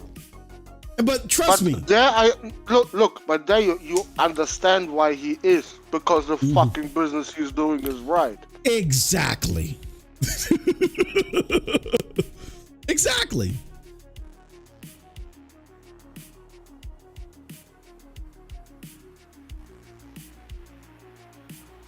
If the answer is no, then you got to admit, and I had to admit, even though I was leery of him, I had to admit, my belief that Phil Spencer would turn around was wrong. I had to admit it. Now I was able to cope with that sooner than y'all, but come on, this is 10 years later. So changes must start with him and someone who can make the product more accommodating to those needs that you're not getting. If not, then outside of the fanboy content on Twitter, you have to deal with Xbox not being your best gaming solution. And you must begin to look elsewhere. PC gaming, PlayStation, Nintendo, GeForce Now, whatever. Like, for instance, we got Geek to Sneak in the chat. Geek, I think Geek brings up a great point. He says, Stadia and Game Pass got me back into gaming consistently, but now I barely touch my Xbox. So I think Geek is over there with me, pumping up GeForce Now. Playing GeForce Now. Now I will admit, Geek, I'm telling you, bro. Or he might be doing his native PC gaming thing, which I can respect. But Geek, I'm telling you, bro. Look, and I know you got the ducats, bro. I'm not pocket watching. I know you got the cheese, bro. You are. I played Stellar Blade earlier today, man. Geek, I'm telling you, bro. If you don't believe me, Geek, do what I did. My little stunt that I pulled, bro, just go rent a PlayStation 5 from Aaron's or Rent-A-Center or whatever. Just rent it for like a week. I think it'll probably be like $30, maybe $40 a week, right? They might even give you a special if you're a first-time customer. Just rent it for a week and grab up a couple of them games, bro. Just when you get some time off and say, you know what, I'm gonna try God of War. I'm gonna try, you know what I'm saying? I'm gonna try Horizon Forbidden West. I'm gonna try Ghost of Tsushima. I'm gonna try, you know, this game. Try them. And watch you be like, you know what? What I used to think about PlayStation games or what I used to experience, because you might be like me, Geek, if you weren't really digging PlayStation in the PlayStation 3 era, that might have stereotypically made you think those are the type of games you get now. Like, bro, like I played that Stellar Blade, man, and I just played this little section. When you've been gaming as long as we have, you can tell when you got something good at the core. I'm telling you, bro, get you a PlayStation 5, rent it for a week. I'm just telling y'all, that's the challenge. For those of y'all that are upset, don't even worry about it. I would love to talk about other things on this channel, but too many of y'all are still caught in that Xbox web. Look, fuck Xbox, man. Fuck them.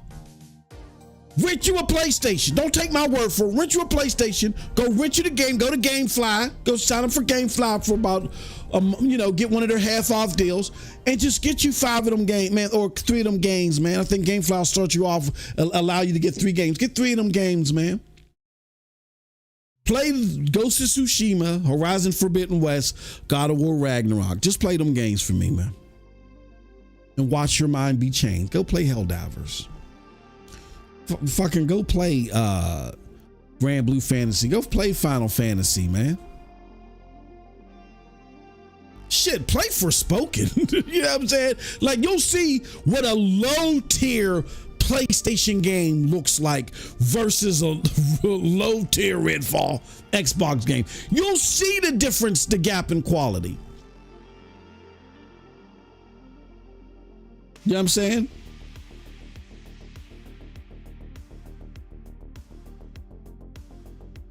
Geek says also he's waiting on Fable. He says I play on GeForce Now Ultimate for a year. Oh, okay. Oh, so you're native. You're native PC. That's what's up. That's what's up. I'm telling you, bro. PlayStation. Woo. They've taken over my 2024.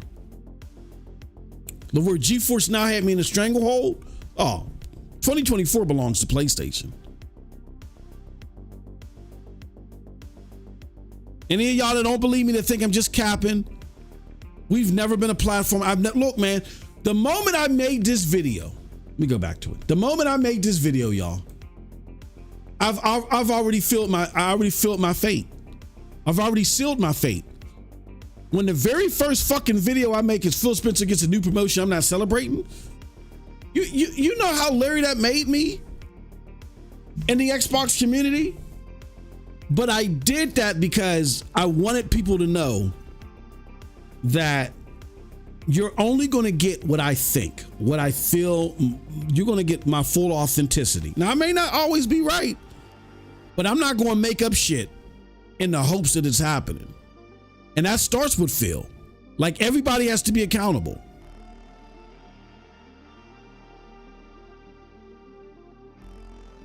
Look at that.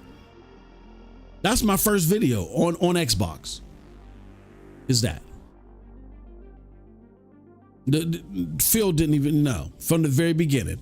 And that's why people were like Larry, like Xbox gamers, they love coming to the channel. They love interacting. Yeah, I had my Xbox rhetoric because I believed that they would do certain things. I still had that belief system because I'm used to the old guard. And I'm like, it only makes sense to follow the recipe. They just had a setback at the beginning of the gen, but they'll get it together. They'll figure it out. No. When I realized that wasn't the case, and I moved on. But it's never about waving a flag. This new breed of Xbox gamers, y'all wouldn't have survived in the 360 era. Y'all wouldn't have survived. I don't know where y'all came from. I don't know where y'all came from.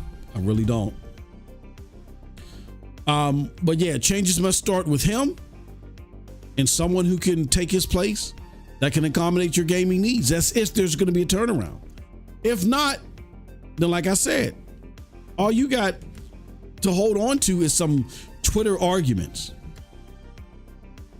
That's it. But I would recommend looking elsewhere.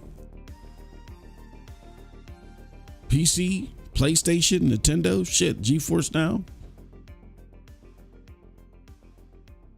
It might take a multitude of things to make up for what you were looking for. Maybe you'll find one. If you say, you know what, I left Xbox and I went to Nintendo, fuck it, whatever. It's not about just leaving Xbox. It's just making sure y'all aren't just supporting a brand. You're not just supporting a logo. You're supporting a product and a service because it's delivering. Phil Spencer had 10 years to deliver for those of y'all that are still waiting around for certain things. It's not coming. They're going to be third party. Think of them as Ubisoft with a possibly a handheld and a fucking, they're going to be third party. They're going to be third party with games, and they're going to be third party with devices. Think of them as Mad Cats. Remember the third party peripheral maker Mad Cats. Think of them as Mad Cats meets Ubisoft. If Mad Cats and Ubisoft were the same company, imagine what they would be doing. They would be making peripherals. They'd be making, shit that where any game can be played on, where it's allowed. But then in addition, they would be putting Ubisoft Plus on it as well. That's the lane they're trying to carve out. And Tencent is like in a similar venue, but Tencent's way more successful than them. So their job now is their competition has gotten more daunting because they went from trying to compete with PlayStation to now trying to compete with Tencent. Tencent's number one. God. So, and in order to compete with Tencent, they really got to compromise some things. So there you have it. That's our show for today, folks. We thank y'all. We thank y'all, the 7 new members, people that joined up. We appreciate y'all. Let me see here. Does it show up? Yeah, it's probably not going to show up in my statistics who the 7 new members are. Oh, no, it does. Okay. We got Geek to Sneak. We got Dark Princess 6606. We got Behemoth Titan 1031. We got straight Google Poe or Gogol Poe, John Dexter. We got Silverback. Thank y'all for being new members. You know what I'm saying? Your membership offers. I did add a video. Select intro video. Hold on. Where's intro? Yeah, that's the video right there. Is not made confirmed. That's weird. Okay, save and publish. All right, there should have been an intro video for y'all, but whatever. Add a membership link to your video description. Okay. Oh. There we go. Did that? Create a public post to convince viewers to join. Oh, YouTube. YouTube is trying to help me out. All right, there we go. Okay, we did all that. Show more. Turn on members only chat in live streams. No, we're not doing that. YouTube, fly a fucking kite. God damn, how greedy can you be? All right, let's go to the chat. Let's see what y'all think about some stuff. I don't know, Cold Blood, if you got any final thoughts on this. You think that what's his name? Is Crap Gamer your new savior now? Is he going to be your favorite content creator now that he's seen the light? No, but 2 of the worst CEOs in gaming both had the same name, so that's not a coincidence at this point. Oh shit! He taking a shot. You know who I mean. I know you taking a shot at Phil Harrison. Hey, you know what? I think Phil Spencer's worse than Phil Harrison. Here's why. Per the court case, we found out that Phil Harrison wanted Google to invest in Fortnite. we saw what Fortnite did for xCloud. xCloud literally was at the bottom of engagement until when? Until they got Fortnite. They were the first streaming service to have for you to engage with Fortnite free. Like I think GeForce Now had them, but you had to pay a subscription service. You know, and then they went from last to first in engagement, like overnight. It was crazy. Remember, it was all, xCloud, and even I had gave them a round of applause for that. I feel like if Stadia would have had Fortnite, they would have seen similar engagement, and they would still, because it would have been exclusive to them, and they would have seen similar engagement, and they would still be in the game. Phil Harrison wanted to do that. Google laughed at him. They said, what? And at the time, they did a calculation. At the time, it would have cost Google $3 million. And I think that 3 million would have translated to 5 billion or something like that. The shares of Fortnite that Phil wanted them to get would have been 1,000-fold over or something like that, right? I think what happened was Phil Harrison and Jack Buser, both from PlayStation. Phil Harrison was an original one of the original 40 members of the PlayStation 1 team. His team discovered Naughty Dog at Universal and signed them over to PlayStation.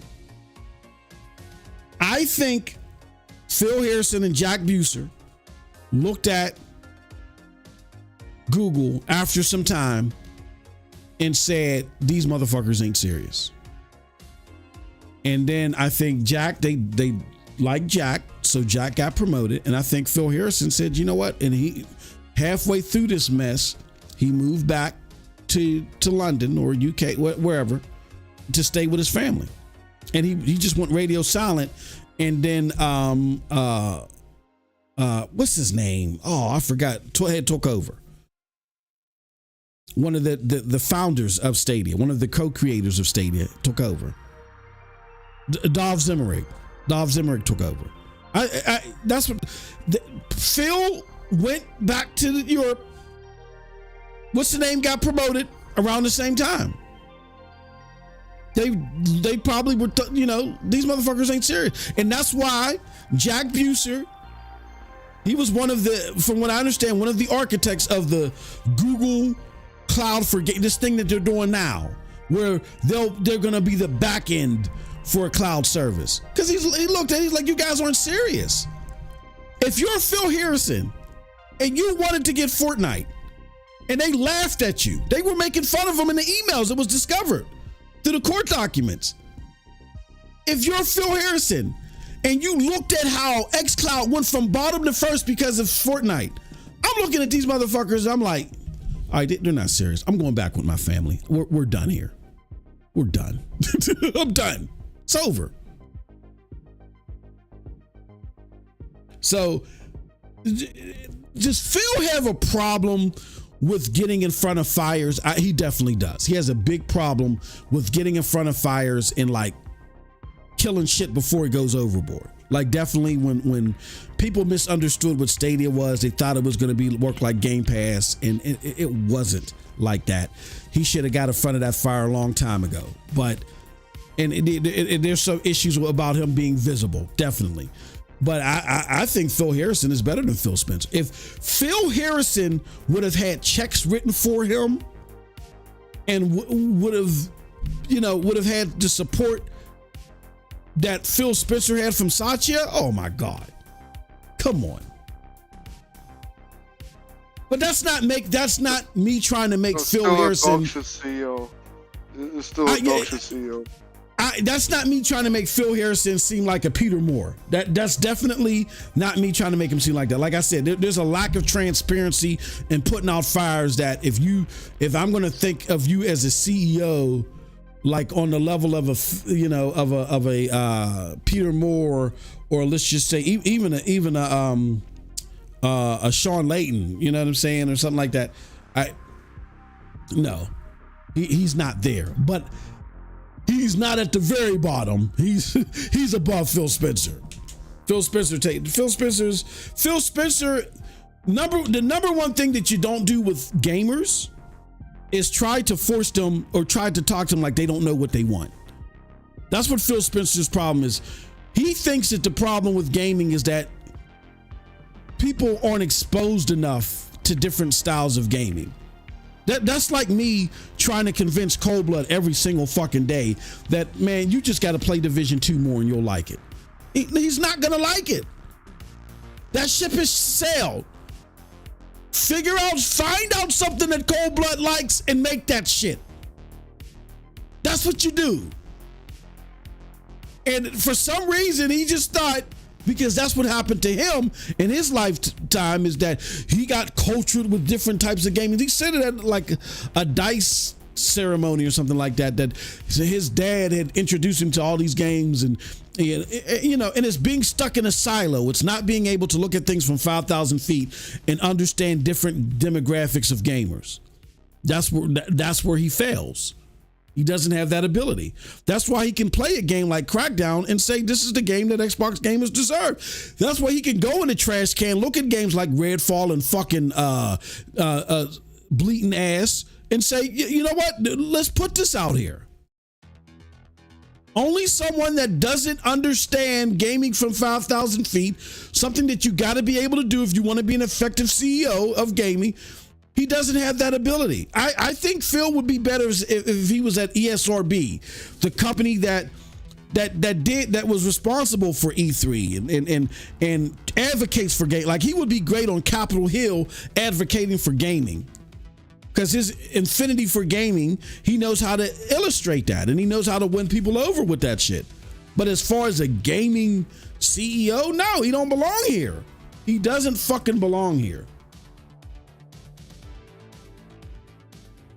And I'm sorry. And all you motherfuckers that felt like that you got to defend a man making this much money, who has this much power in gaming, is beyond me.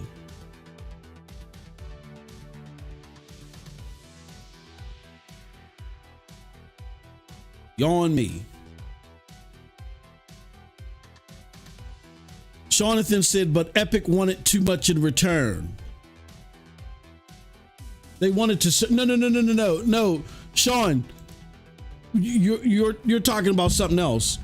There was the court documents that came out well before all, like that thing with Tim Sweeney wanting the 30%. That was after the relationship with Google soured. I'm talking about, but this is Tim Sweeney before Fortnite was a monster. Like, before Fortnite was a monster, Tim Sweeney wasn't even on that time. He wasn't even on that. What made this is before all that shit happened, bro. This is before Fortnite was Fortnite. But Phil Harrison saw it and was like, yo, I feel like this is going to be something. Then over time, it started to, pick up steam. And Phil went to Google and was like, yo, we need to buy some shares in this. And Google laughed at him. Was like, why? What's up? Because they didn't get it. They don't understand. They don't get the culture. They didn't get the culture either. At least Sachi and Nadella wanted to win so bad in the cloud space that he was willing to write checks. They didn't get it. Because they didn't get it, now they're going to lose that fucking business. Likely. I hope they don't. I don't wish that on anybody, but they lose that business. For us, that's going to be a hurt piece. If I'm Phil Harrison and I'm looking at how Fortnite has now taken Xbox and took them from last to first, I'm looking and I'm saying, I'm getting pummeled in the press every day. Y'all made me just shut down all these fucking studios. After we just announced them yesterday, and 24 hours later we're shutting them down. we're not buying no more games. We're going back to square one. Like, this is not what I came here for. I've been in this game for decades. I understand what's going to make this platform work. It's going to be us bringing AAA games over. At the very least, okay, if we're not making our own games, fine, but we got to be bringing our AAA games over. We got to be bringing more AAA games over. We got to pay what it costs. You got to pay the cost to be the boss. It is what it is. Because he was there when PlayStation was doing that and working out deals with developers and getting second-party exclusives and timed exclusives. So if you want to be the boss, you got to pay the cost. We got to get these games over here. That's what they're thinking. That's what he understood, because he's been at where it works, and they do the complete reverse. And then y'all motherfuckers were laughing at me about Fortnite. Here, Fortnite done leaked this pitiful ass cloud service, xCloud, and then put it above us. Man, I'm out. I'm out of here. Jack Buser probably, again, there's no evidence that I have that Jack Buser said or thought. This is just me thinking. Jack Buser comes from PlayStation 2. He's probably like, man, these motherfuckers ain't serious, man. Here, do this Google Cloud for gaming shit. There y'all go. All right. What's next on the docket? Y'all motherfuckers ain't ready for what it takes to play in this ring, to get in this ring. Y'all don't even know to keep the fucking Cobra Kai series. Y'all give it to Netflix. It sells over there. Y'all don't know what y'all want to do. Y'all don't know what y'all want on y'all sandwich. 1 minute is cheese, next minute y'all don't want no bread. Y'all know what the fuck y'all want. So yeah, this was before all that stuff. Before Tim Sweeney thought his shit don't stink because Fortnite was a mega monster. Phil Harrison saw that it was going to become a mega monster. He saw that shit and was like, we need to invest in this. And they laughed at him. Like, for some reason, Phil wants us to get into this Fortnite thing. And they laughed because they didn't get it.